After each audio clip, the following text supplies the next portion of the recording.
What are you doing? I'm waiting for you to start the show. I don't start the show. You start the show. Yeah, but today's your day. Why? I don't know. I need to know in advance if it's my day. I have nothing prepared for my day. For your day? You have nothing? You brought nothing? No. Hey everybody, welcome to GeekStorm. I'm Sean Hilton, and next to me is sitting my good compadre, Michael Allen Harrison. I own Comics Cubed, I founded the Kokomo Con, and my store is located on Geek Street. All those things are said so I can continue to try and make this program a tax write-off for me. Mike, why do you do it? I like to watch myself on the TV. Really? Mm-hmm. Yeah, I'm not even trying to, it's not even me trying to be cool. I very rarely ever watch because we talked about it so I know what we said. No, I'm quite good. Oh. All right. Today on this episode of GeekStorm, I just like saying, today on this episode, I just like saying that. All right. We are going to start delving into the return of television. Television never really went away, but the quality and the value seems to disappear for 3 months during the summer every year. In some ways, it never left. So we're going to start talking about returning programs and new programs. I'm going to touch on a comic book or two, as well as an actual novel. That's a book. And Mike is going to bring us many interesting things. I will and try to gauge him on one social topic today that does tie into geekdom. So this is the longest cold open ever. Here we go, everybody. Mike, what's been going on in your week, buddy? What have you done? Where's your geek level at? Oh, high. High geek level. I was up until 3 a.m. last night working on Halloween costumes. Really? Yeah. What costumes are you currently working on then? Well, I did forget all about the soldering iron. I'm so sorry. That's okay. You know where my garage is. Just rummage through it. Okay. I need a soldering iron.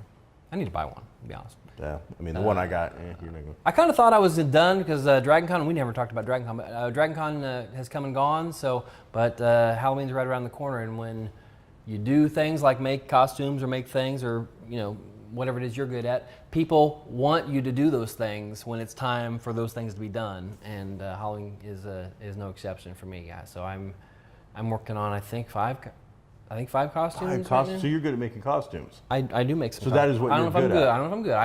I enjoy the crafting. I understand. I enjoy two aspects. Uh-huh. I enjoy the hunting for things that to make into the objects. I could make this. This is on the shelf at Walmart. I could make this into the thing that we were talking about. Keep in mind, we only have one camera, so keep it. It's a pain. I don't know. I like that, and then I like the actual making things. So costumes, that is what you're good at.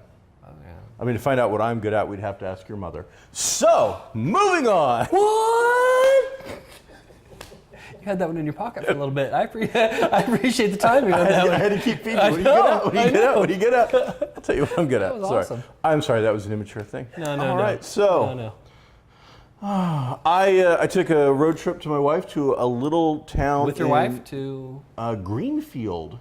Greenfield is east of Indianapolis, approximately 40 miles. It was about an hour and a half to get there. They had a cute little comic shop. I don't remember the name, but well stocked, good overhead, interesting little store, and a little strip mall there. So wonderful eatery. I've had 2 new eateries this week. What did you eat? Well, meat and potatoes. Go to your next story. It's true. All right, so if you're ever in Greenfield at the comic book store, hit a little eatery called Carnegie's. Carnegie's. Which is in the facade of the old public library. You know how you get to Carnegie's? Practice? Practice. Well, I just took some money and me buying a really wonderful steak and potato. All right. So, and then also on Geek Street, right next door to Comics Cube, Wings opened up. Wings, etc., I believe, just opened up. I'm sure. So you can pick up some wings, a tenderloin, burger, that sort of thing. So when you're down visiting Geek Street, you can check out a new eatery, as well as Cook McDougal's is still serving. Main Street Cafe is still up and going. Oh, there's so many great places Wildcat downtown. Creek. So many places. So okay, television. You're our television guru. You are our television go-to guy. I don't know if I would you're good at categorize television. me. You're as Mikey TV. Mike so TV, but now go ahead with your things are happening. Things are returning. You had a list of stuff. So let's jump into it. What was hot this week? If we were talking the 3 shows that you had to watch this week for returning or brand new, what is at the top of the list? I haven't watched everything yet, so I can't say what the essentials are. I've watched. What's been at your top of your list? Okay. What's good? Well, I've been definitely watching the things that come out on their premiere, the things that interest me anyway. I watched Agents of S.H.I.E.L.D.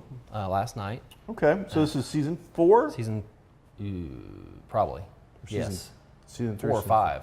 Oh, I'm going with 4. I'm going to bet your life on it. It's 4. Oh. That's the thing. It's probably 4. You're probably right. Okay. Yeah. This one is big news, and we've talked about it here quite a bit about the Ghost Rider being on it, and we've talked much about being Robbie Reyes, which I'm still okay with. Oh, absolutely. I'm a big fan of that idea. So this the main change so far is that they moved to 10 o'clock, and they took advantage of that about 6 seconds in. Oh, to adultify it up a little bit? Yeah, where we see a shot from behind of Skye pulling her pants up and her nice silhouette. And then later on, we saw with the introduction of, did you watch last season? I only got halfway through. They introduced a character at the very end of the last season, which is a character called Ada, which is from, it's a artificial intelligence and that has somewhere in the Marvel lore. Okay. But it's a hot chick who's robotic. Maybe she'll become a Jocasta or something like that. I'm not really sure, but she looks flesh and blood. And we saw her again from the rear, naked, as well later on in the show. So they're trying to adult it up a little bit. And the best part about this episode for me was a good deal of it was the character Mac. Yes. I liked him. Him and Coulson, kind of a road comedy buddy thing. That you had some jokes here and there, and they are basically there's a new director of S.H.I.E.L.D., which we haven't really met yet. And so Coulson got fired last season. I don't know if he got fired or stepped down. I can't remember how it happened. He wanted to do something and had to do it away from S.H.I.E.L.D., and so they didn't kick him out because he's still part of it, but he's a field agent. Okay. Coulson is field agent. And the entire team is pretty much split up. No mention of Ward, and hasn't been in the promotional material. Is he dead? Well, he's supposed to be dead. Okay. But I don't know I don't know that actor is tied to anything else yet. Okay. And the team split up. John, I can't think of his name. The actor who he was in Mummy. He was the brother.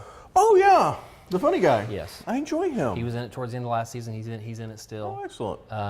There's the only thing about the episode that I didn't like was it just seems uncharacteristic how Fitz, the male science geek, once he sees this artificial intelligence, he's on board. Even though he's like, we got to keep this from everybody else.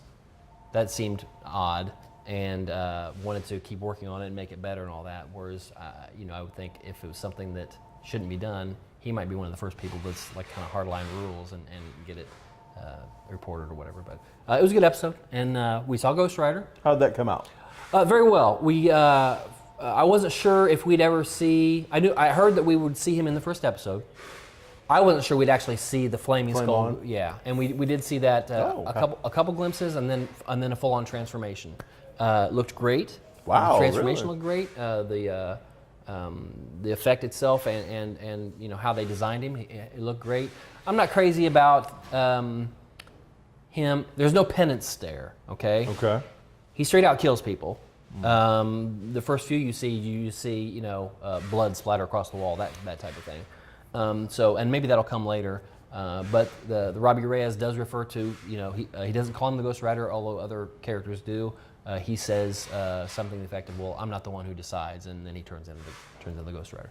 So, and there was a fight with Ghost Rider and Quake, probably midway through the episode. So Quake? Quake is the girl. Daisy.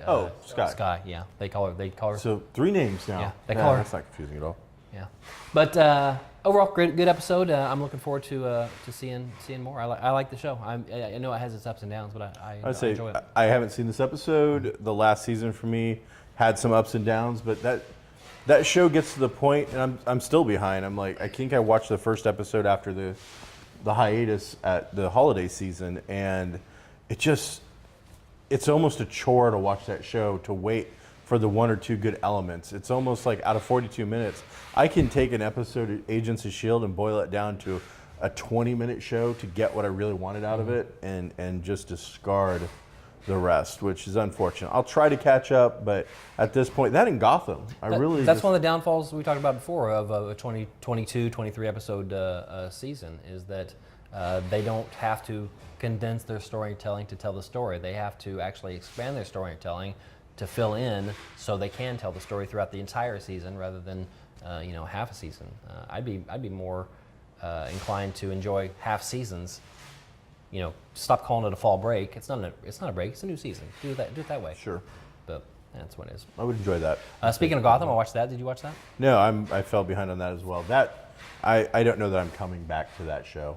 I just really, they lost me last season, and the only thing I cared about is the Bullock Gordon relationship. Mm-hmm. I really don't care about anything else on that show. Harvey has probably the best line in this episode, and he's the guy from Michael Chiklis is back. He's the commish again, or whatever he is, the captain. And but Gordon is out. He's not on the department anymore. He's basically a bounty hunter. At the end of the last season, we see Arkham Asylum pretty much emptied. Okay. Well, not the asylum itself, but the part that Hugo Strange was doing experiments on. Okay. All those, a busload of people. All the cool characters. Yeah. Fish Mooney comes back. Oh, okay. And so this season, Gordon is out there making $5 a head, bringing those guys in, which is cool. Except we're introduced, and not even introduced. We just see a lot of vague villains throughout the episode that he's going after, and he's punching them, and a lot of them have powers and they do things, and he's just a dude. They're trying to toughen him up. He, as an actor, might have said, "Hey, listen, I need more to do," or something. He can only grit his teeth so many times. And Fish Mooney's back, and she's got some powers, and we actually see a man bat. They don't call it that, but there was a guy. He was kind of screechy, and he tried to jump out the window and had bat wings. Pretty cool. We see. We talked before about Poison Ivy being grown up. Yeah, they aged her. They still use the original actress in this episode. Okay. We see something happen to her, and she falls down into a sewer. Another character who has age powers, but uses it to kill people, makes them old really quick. Okay. He starts to throw at her, and I think he kind of gets her, but she falls down into the sewer and is gone. Okay. And that'll probably be the last time we ever see that actress. And then I'm sure she'll come back hot. Too bad for her. Hot and older and beautiful. Well, there we go. The thing that I am not going to like about this season so far, or if they're going this way, is two things. Okay. They're introducing the Court of Owls. Oh, I like that idea. But the owl assassin they send after somebody is just a dude in a suit with a black, a black mask. Yeah, it's awful. We do get to see Alfred fight. That was kind of cool. The other thing I'm not gonna like is there's a Bruce Wayne doppelganger. He's a street kid with long hair, but it's that actor. And I don't know. We don't know what his role is yet, but I just don't like that kind of thing. It's kind of silly. So we'll see. I don't know. Gotham is one of those things I'll catch when I have time or when I want to, talk about it on the show or something like that. I'm not gonna try to watch it every week. Okay. Well, you asked me to watch two shows. I got to one of them. I did too. Which one did you get? I got to get. Designated Survivor? No. Okay. Well, that's all right. We'll cover them both then. Okay. Lethal Weapon. I watched. You wanted to see Designated Survivor, which is a new Kiefer Sutherland project, right. And you wanted to see Lethal Weapon. Right. When I went to Hulu, the first thing that popped up for me was the Lethal Weapon, so I checked it out. I went into Lethal Weapon. I cannot tell you the star of it. It's Damon Wayans as the Murtaugh character, and then an elderly, grizzled Zac Efron-looking dude. He's pretty unknown. I looked at his IMDb, and he's not done anything we've ever seen. Okay. Other than he looks like, as I said, a grizzled, older Zac Efron. I think that's what they were going with there. I went to it. It's a Fox show. It's based, of course, on the classic Mel 5 Gibson, movies. Thing that helped define action movies of the 80s and Sure. early 90s. I loved that stuff. Went into this with a very bad attitude. I didn't want to like this at all. It's not my kind of a thing. I don't understand why you would make it. And it was very watchable. It was pretty good. The guy playing Riggs is likable. He's finding his way. It's very uneven right now as he's doing the over-the-top Riggs. I'm suicidal, crazy, freaky dude, but also making it so that he's kind of cool and engaging. The one thing that they do that's a little different than the movies, this is very similar to the first movie or so. I mean, very similar.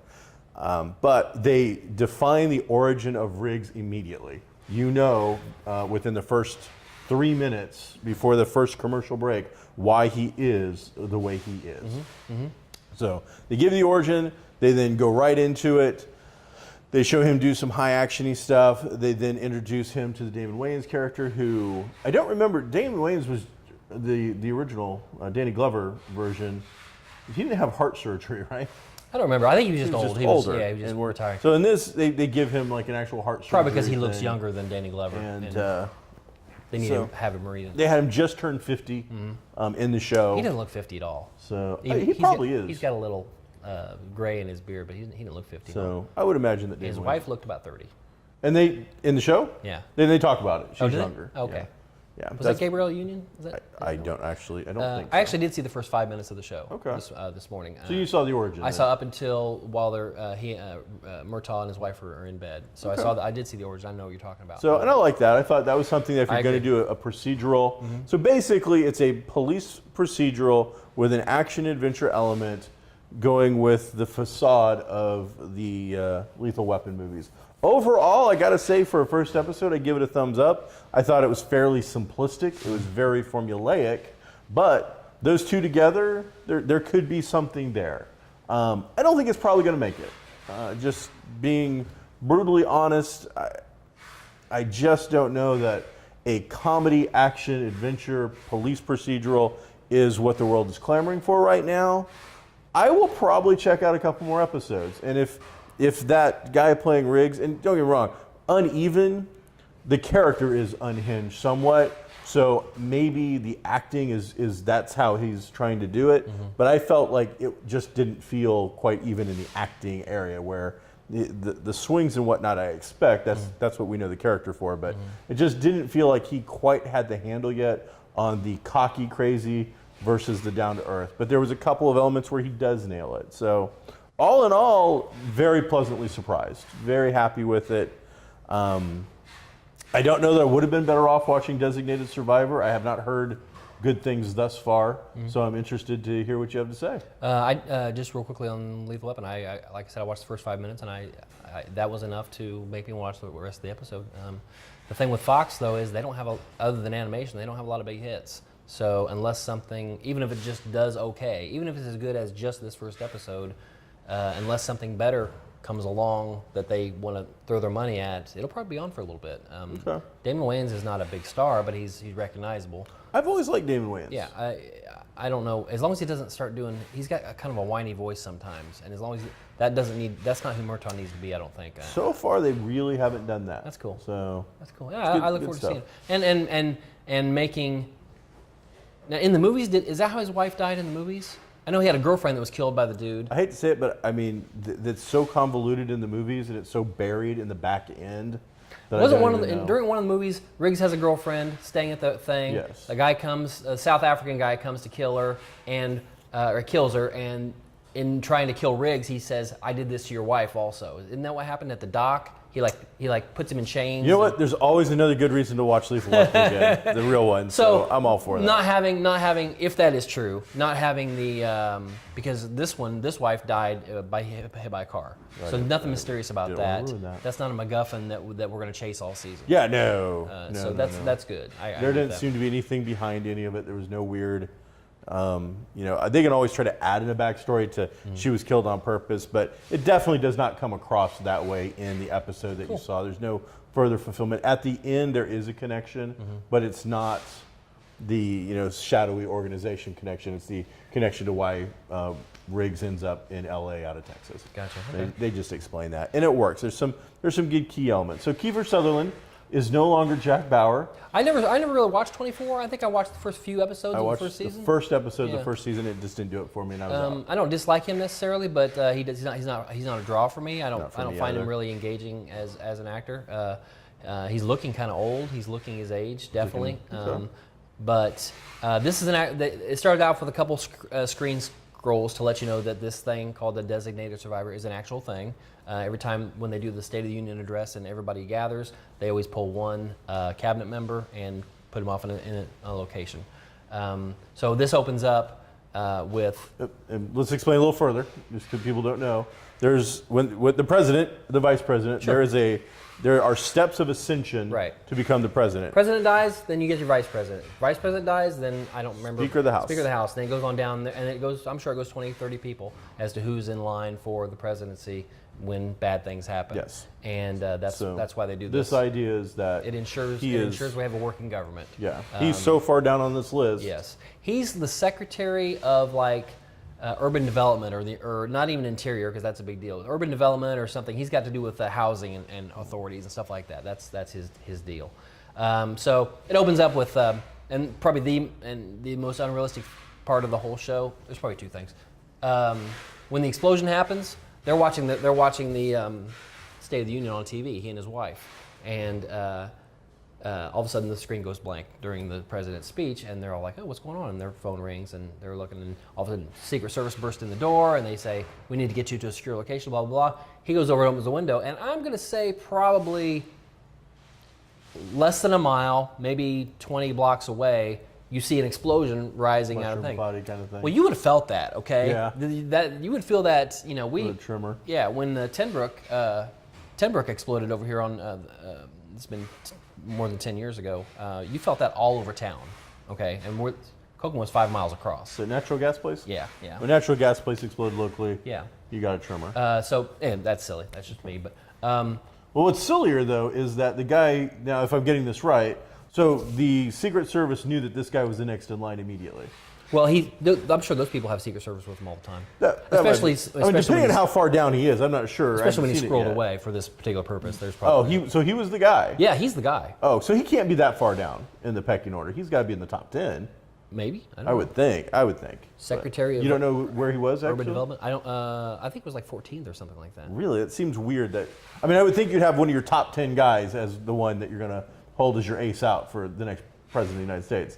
But the fact that it's just so quick, like immediately, oh, we got to get you. I was like, there's protocols, and I suppose that's what these guys do. That's all they do is so there's react. There's an event, and most of the elected politicians are wiped out. Yes, it's a good day. So much of this episode was dealing with that fish out of water type of thing. He's trying to put together programs for people's housing and stuff like that. He's kind of upset that his programs aren't mentioned in the State of the Union address. We flash back 15 hours. Right after that explosion, we flash back 15 hours. We see him in his daily life and his family, and we spend a good time with his family and politician stuff. So, the eventual happens where we get back to it, and he is thrown into the Situation Room, and Wolf Blitzer is not there. Oh, and that's too bad. Everybody's on the phone, everybody's scrambling around and everything, and he's definitely, awestruck and fish out of water, looking at all the giant electronics and maps and whatnot. And people are, they immediately make a villain of your top military guy, and they don't say which branch he's with, and I don't know uniforms well enough to tell you, but he's pushing for, we need to move ships into here, we need to get a hold of all our embassies, blah blah. He's kind of taking charge, and this guy, I'm gonna call him Bauer, he lets that happen for a little bit. And so you don't know what kind of guy he's going to be, what kind of leader. Does he have his breakout moment at the end where he absolutely goes all Martin Sheen on him? And First he goes to the bathroom, and he goes to the bathroom, goes in a stall, and isn't feeling very good. And turns out there's somebody in the stall next to him, and they start up a conversation. And the guy in the stall next to him is Cal Penn. Really? Oh, I enjoy him. And who used to work in the White House actually. And he's a volunteer for Obama. He starts talking about, can you believe what's going on? this other guy, Cal Penn, is saying, Okay. he knew what's going on. This other guy, he's got no business being, he needs to step down right away. He's got no business, blah, blah. And then they come out of the stalls and it's him. Oh, And he's, awkward moment. Yeah. So he's a speechwriter or something like that. Anyway, so we move along, and just like you said, it gets to that point where he does push back on the general. He does. There's an ambassador from Iran that comes in, and they're moving ships somewhere where we don't want them, and so he pushes back on him, kind of hard and very presidential.